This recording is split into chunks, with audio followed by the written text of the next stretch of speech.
Hello. Hello Maria, आवाज आ रही है? सर अब आ रही है आवाज़। Alright. Okay, so we're talking about RS-232.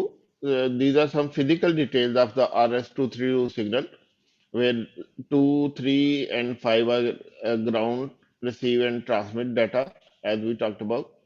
And DTR is data terminal ready. These are other are for the modem. If you have an external modem that you want to connect to your PC.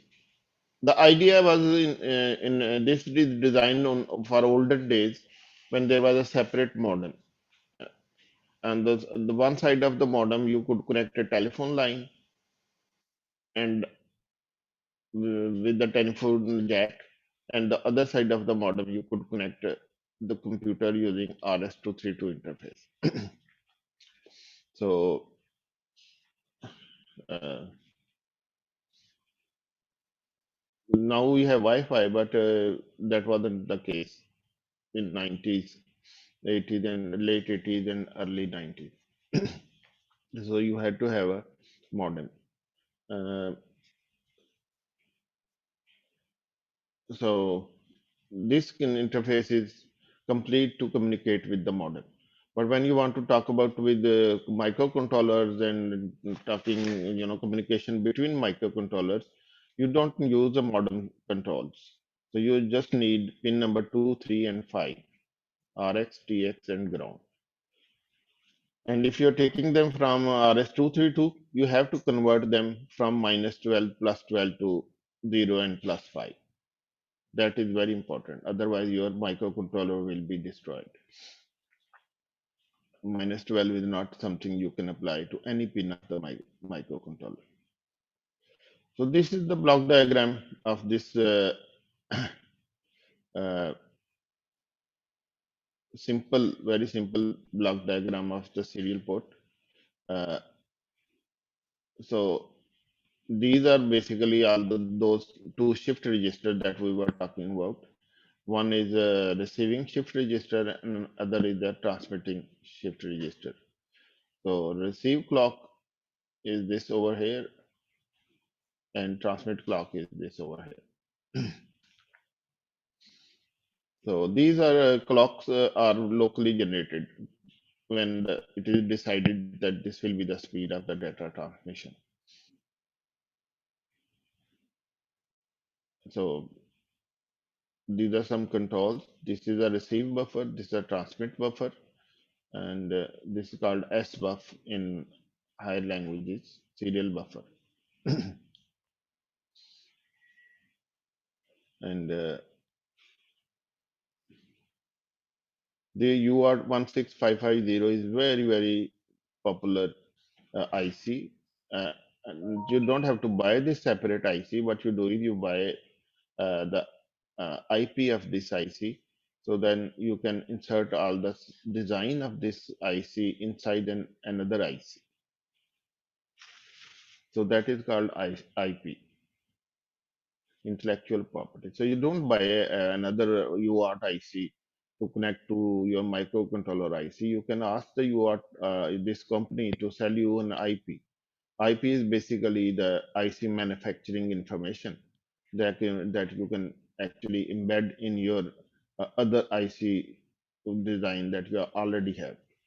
So it's kind of becomes an ASIC, application specific integrated circuit. So you have not everything that is inside a big IC is designed by one company.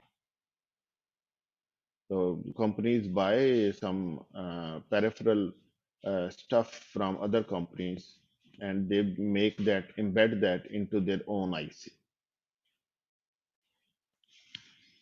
So that that is called IP. Then you have to report to the company that I have made so many ICs, and according to those ICs, you have to give them uh, money or what do you call it, royalty for that how many ICs you make. They don't do nothing. They don't produce anything. They don't make anything. They don't make any IC. All they are telling you is that this is the information. And put that IC design information inside your big IC. So your big IC will have, it's one single IC will also have this information embedded in your IC. So that way you can buy IPs and for various things that you can actually connect with your uh, processor. So this IP is basically UART 16550. Mhm.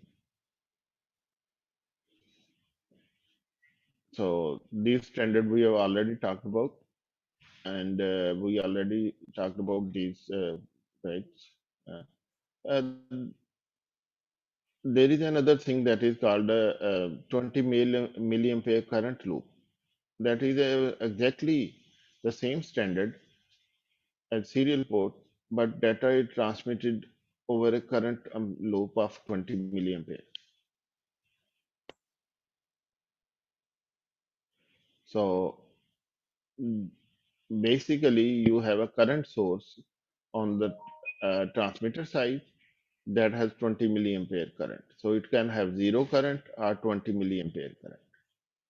On the receiving side, all you need is a resistance of 250 ohm. So 20 milliampere multiplied by 250 ohm, what do you get?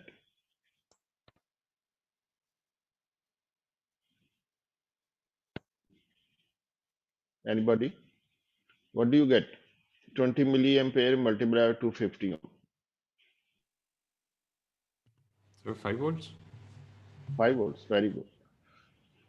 So when this switch is on, the receiver side gets 5 volt. When switch is off, the receiver side gets 0 volt. So, what is the advantage of this? That if this current current loop is quite ideal, then the length of the wire doesn't matter. The wire resistance can be overcome because this current loop makes sure that the 20 milliampere current flows, and on the receiving side, the resistance of 250 ohm will always get a 5 volt, no matter how long is this wire. An ideal current source really can provide, very well infinite resistance if you talk about ideal, but non-ideal, nearly ideal would have very, very high resistance. Practically, there is a limit that how much resistance can be there before this ideality of this ideal current source is lost. It cannot be ideal. That is not possible for all kind of infinite distance of the wires.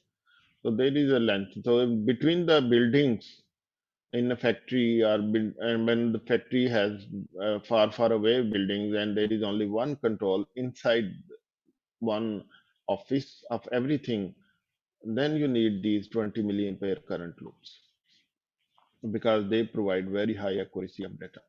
And many, when you go in the market, you'll find many commercially available sensors and relays, commercial level. Uh, they have this 20 milliampere output standard. So that provides very high efficiency. Also, one very important thing about this high uh, current loop is that it can provide optical isolation like this over here. So this is an optical isolator. Optocoupler is also called optocoupler. So all the long distance communication where through wires, not RF or radio, must have this RF coupled, RF isolator between them. Uh, so why the reason is very interesting for this. Why do we need RF these optocouplers? Industrial design, you need these optocouplers. Reason is that let me explain.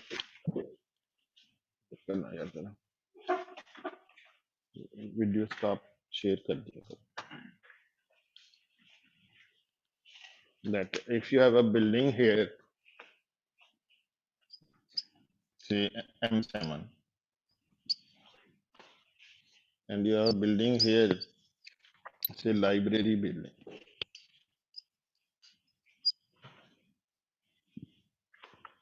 So if you transmit to normal transmission TX,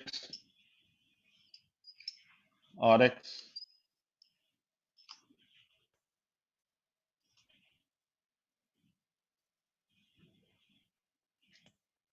and RX and ground. So that means you have to common these two grounds together.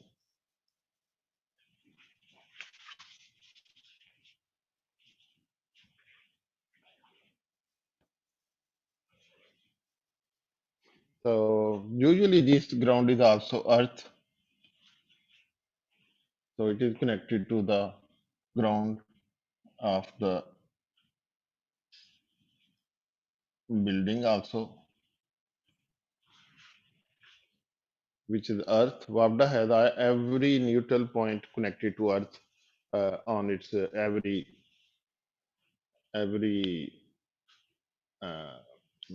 पोल. हर खंबे पे ये किया होता है उन्होंने, खंबे को अर्थ किया होता है उन्होंने, ताकि लोगों को करंट ना लगे. So this library building and this, so this is okay, no problem. There is no problem if this is also earth, and earth and ground are short circuit, no problem. The only problem can occur when there is a light that strikes on this light arrestor that is on top of the building. Lighting को जो arrest करता है, तो building short circuit current इधर से इधर को flow करती है.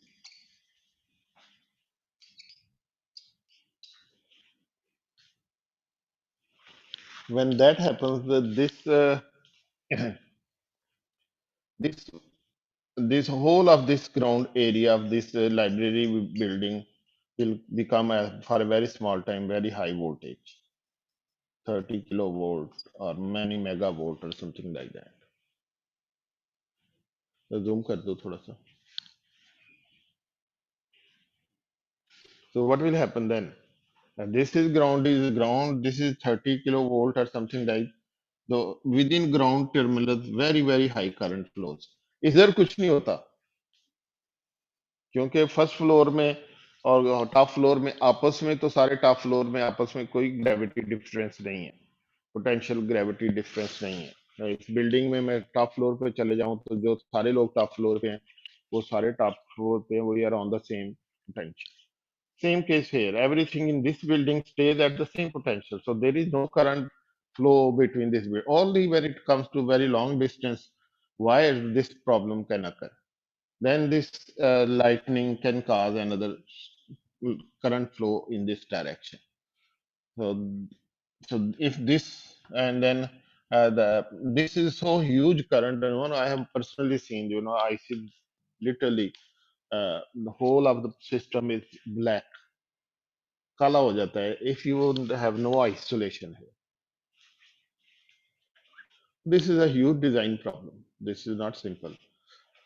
तो अगर टेलीफोन एक्सचेंज की छत पे अगर बिजली है, अगर you don't have any control there, what happens is that all the people who are connected to the telephone exchange building, they get a huge surge of current that destroys everything.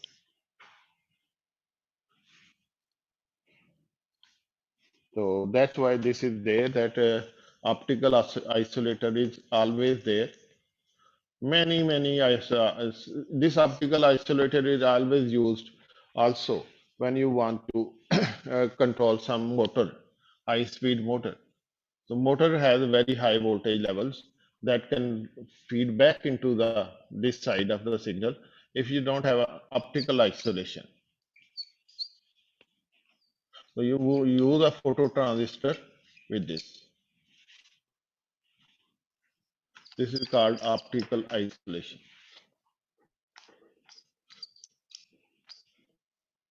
है हमारे पास यार ये पड़ा हुआ IC, जिसके अंदर opto coupler होता है. लेके आना है.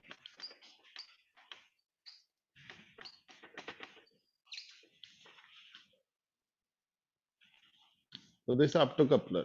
So when the light of this LED, this whole stuff is basically inside an IC light, but inside there is a chamber. External light cannot disturb this. When this LED light is illuminated, the light falls on the base of this transistor and transistor turns on.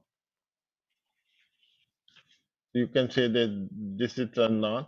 So as a result, current can flow over here and you can send signal. So transistor can be off or transistor can be on. Now these two are electrically isolated. This this is called analog ground because here can be any high voltage levels. It can be a relay here or some other very high voltage level signal. This shouldn't be 5 volt. This can be 12 volt, 30 volt, 64, whatever it is. But this side stays isolated from this, and this is called digital ground.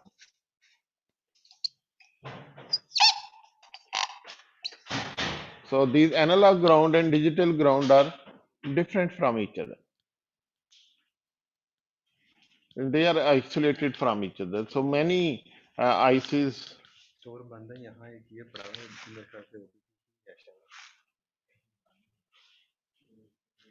हाँ वही होगा ये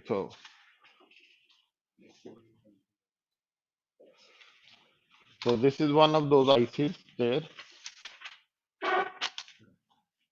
लगाना यार इसके आगे करना है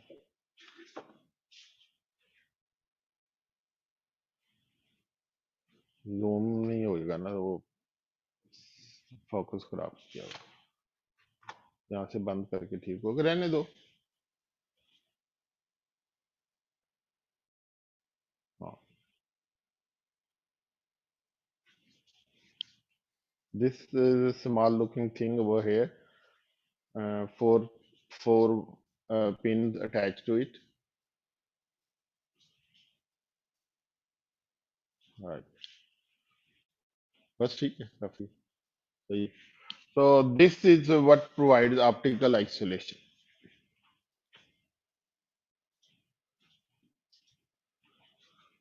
very important component in practical electronics very important component. So let's go back to our slides over here.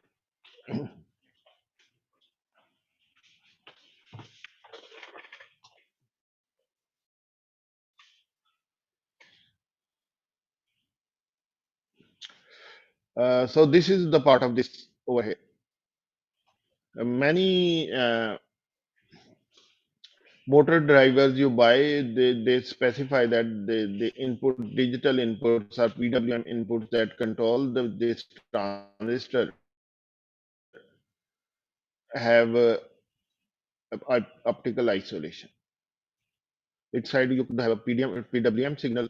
This side you could have this transistor, but optically coupled. So the motor side, which is the high voltage side, they have no electrical connection to this. Very important. So let's talk about a second type of protocol, and that is synchronous communication protocol. Uh, in synchronous communication, you need to send the clock also. When you send the clock, basically then the data speed can be very high. Data speed can be very high because clock makes sure that the signal is uh, every data is clocked on the other end at the right time. अगर transmission वाला ये चूंकि clock भी send कर रहा है तो receiver को कोई मसला नहीं है it can receive data automatically with the clock.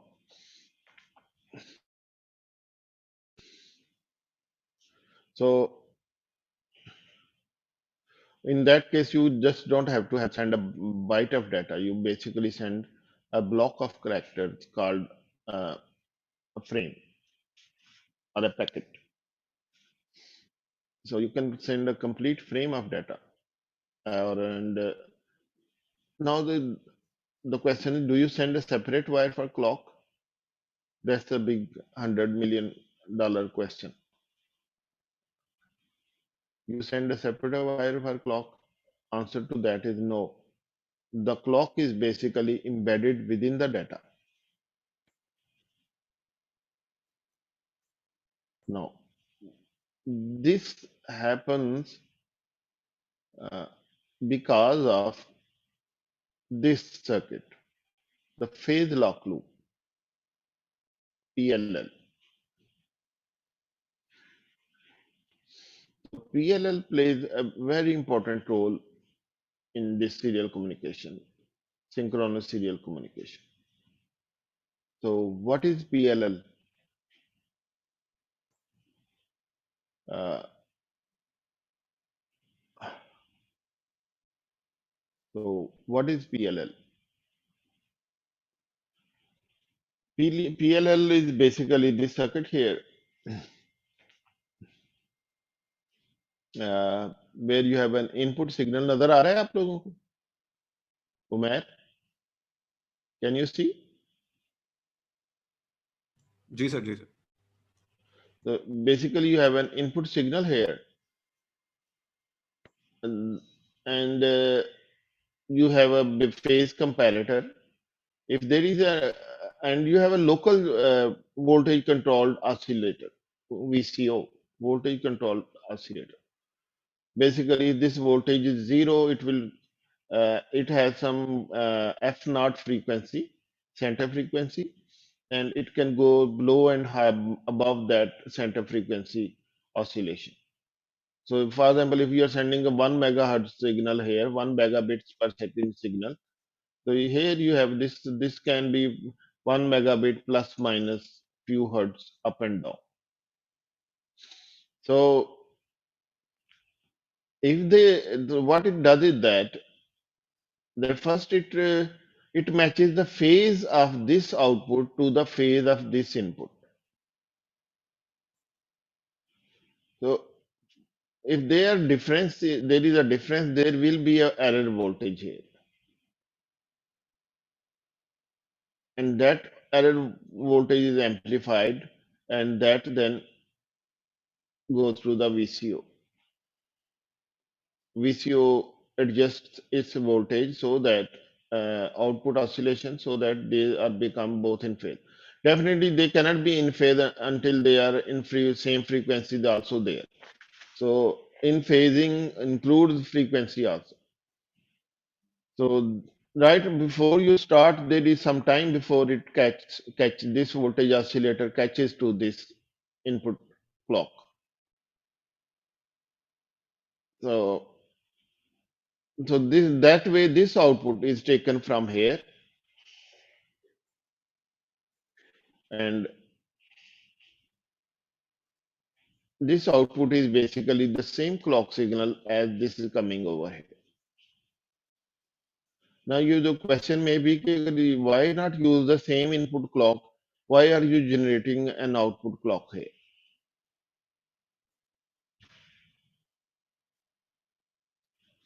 Why are you generating a separate output clock? The answer to that is you probably will not find easily in some books. सारे ये तो कहते हैं कि फेज लॉक लूप ये करता है, लेकिन maybe I'm wrong, but this is what I think it is. That this is PLL, so it generates its own clock, which matches this in clock out, and this is a clock in. So it is basically data which has a clock embedded in it. We'll talk about that later. How is that embedded in it? So clock in and clock out. So if these are the both same clock in, you may say, okay, why not use this? Why are we using this? So anybody can answer that?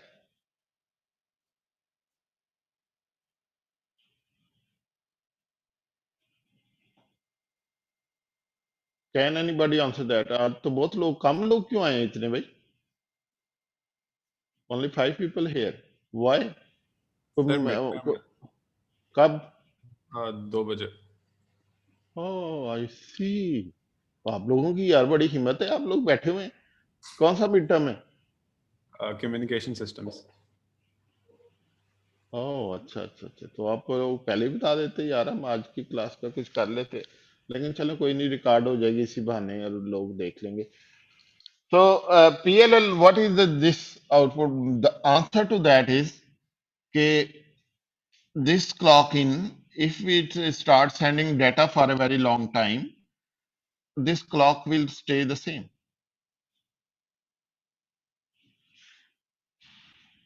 It's only after a particular time that this will start to diverge from this clock. ये यूं समझ लें कि एक train गाड़ी है जिसको आप दो लाइनों के बीच में चला रहे हैं। तो अगर गाड़ी थोड़ा सा उसका जो है ना, वो जैसा अक्सर बसें होती हैं या गाड़ी होती है, थोड़ी सी कन्नी खा रही है, थोड़ा सा एक तरफ जाने की कोशिश कर रही है, तो क्या होगा?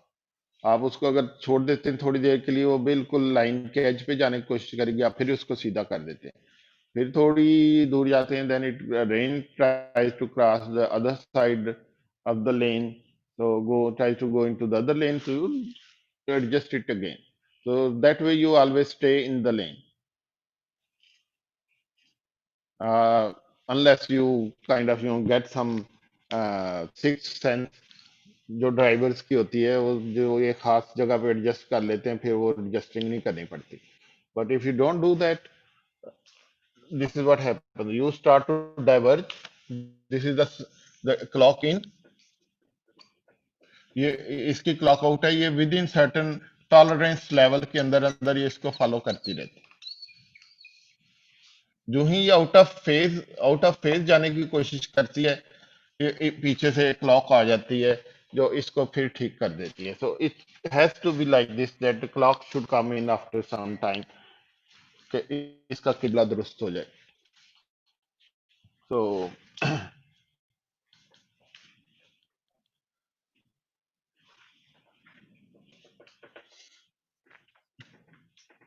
तो वो थोड़ी सी वेरिएशन आती है, जिससे कि रिसीविंग डाटा पे कोई फर्क नहीं पड़ता।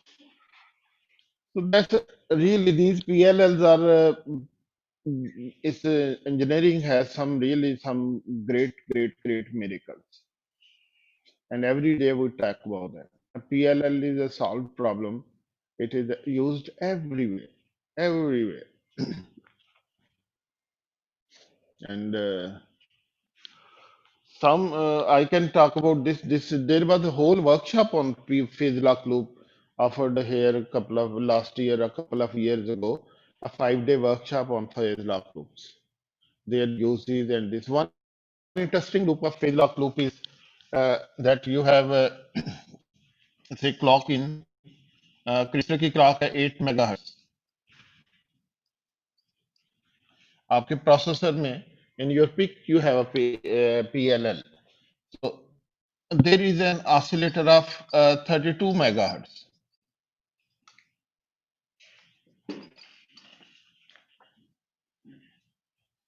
and then this output can run this processor at 4 times the speed of the crystal. But how is this always maintained? And it has to be very accurate. Otherwise, your timers will not be able to operate. So there is a 32 megahertz oscillator, which is voltage controlled oscillator. Now, how is this synchronized with this? You have a counter which divides this by 4. So you get 8 megahertz output. Between this 8 megahertz and this 8 megahertz, you have a phase lock loop.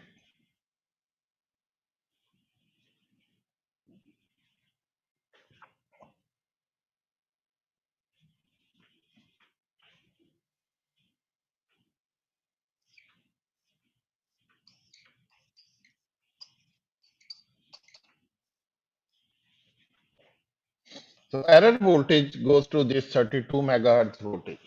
So that way, this 8 megahertz always is trying to follow this 8 megahertz. So internal oscillator then always follows this crystal frequency. So your PIC microcontroller also has 32 megahertz. So basically, if you use 16 megahertz processor, you can make your processor run at 64 megahertz, which is very high speed. So this is a very interesting. There are so many uses of VCO. Is just voltage controlled oscillator and these PLLs is unbelievable, unbelievable. The communication and everything wouldn't have been same if there were not PLL, phase lock loops. So they play very important role. So coming back to our shared screen. So this is the role of the PLL circuit. Basically, every time I see it, come to understand this circuit, I marvel at the people who have actually got us to where we are today. There are lots of highly intellectual input into this electrical engineering systems. Highly intellectual, and so PLL plays very important role. You would study that in communication course probably. पढ़ लिया आपने communication में PLL? मैं नहीं sir, अभी नहीं.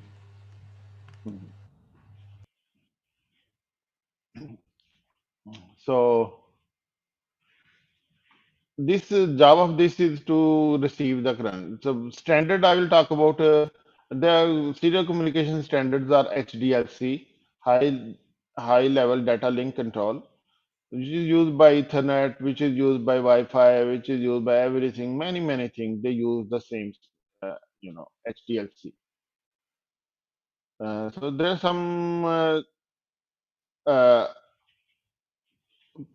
differences over here. SDLC was the beginning. We had SDLC, synchronous data link control system, and now we have HDLC, high level data link. Uh, so in this you can send data in frames. We talk about those frames. I just want to highlight how the clock is embedded in this. One very popular way of sending clock is uh, non-return to zero, invert, NRZI. So that basically is that if you want to send a zero, you send that by an edge in the transmission.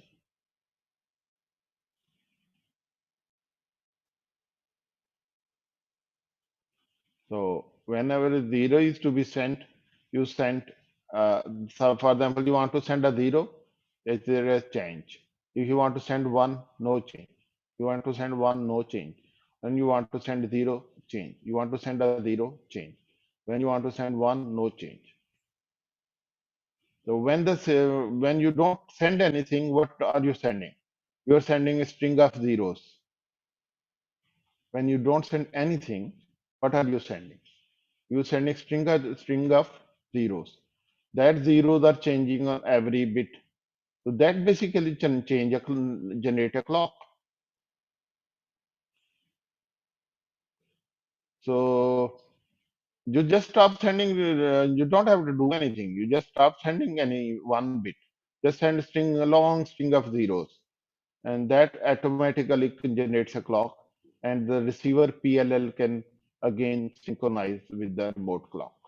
The local clock then can be, you know, synchronized with the remote control. So you are sending just a long string of zeros. What you are sending is a clock. अगर ये भी zero होता तो इसने नीचे चला जाना था, ये भी जीरो होता इसने ऊपर चला जाना था. So if you see, if you have long string of zeros, what you are sending is clock. So after some time, you just send nothing. The receiver side will get a clock.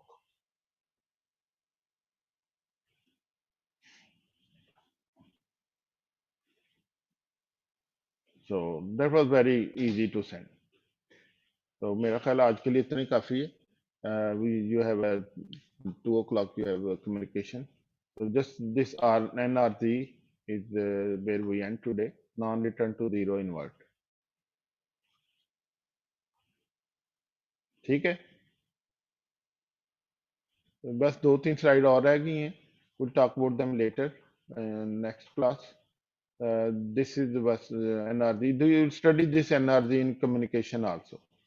मैंने आपको simple सी उसकी एक चीज बता दी है कि वो ये है कि जब when you are sending nothing, you are sending clock, and that clock helps synchronize the PLL on the remote side. So PLL never really runs, never really runs away. Run away नहीं होता उसमें. It always gets synchronized with the remote clock. Okay. So thank you very much.